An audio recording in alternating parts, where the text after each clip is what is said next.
என் பேர் கனிமொழி, ஊத்துக்குளில இருந்து வரேன். அப்பா ஸ்டீம் ஆப்ரேட்டரா இருக்காங்க, அம்மா டைலர், தம்பி 9th ஸ்டாண்டர்ட் படிக்கிறாங்க. இப்பதான் ஃபர்ஸ்ட் டைம் நீட் எக்ஸாம் எழுத வரேன். வரும்போது ட்ரெஸ்ல நிறைய பட்டன்ஸ் இருந்ததுனால உள்ள அலோ பண்ணல.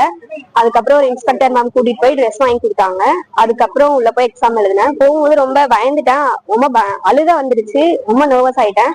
உள்ள போய் உள்ள போனதுக்கு அப்புறம் ஓரளவுக்கு ஃப்ரீ ஆயிட்டேன். முன்னாடி இருந்துச்சு, பட்டன் நிறைய இருக்கிறது சொல்லல, அதனால நான் போட்டுட்டு வந்தேன். பட் ரொம்ப தேங்க்ஸ் மேம்.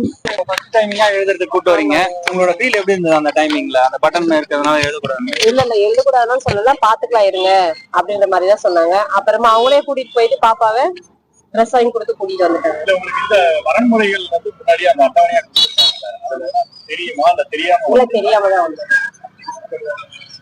ஏன்னா புதுசுங்கிறதுனால எங்களுக்கு தெரியலீங்க, இங்க வந்த பிறகுதான் தெரியும்.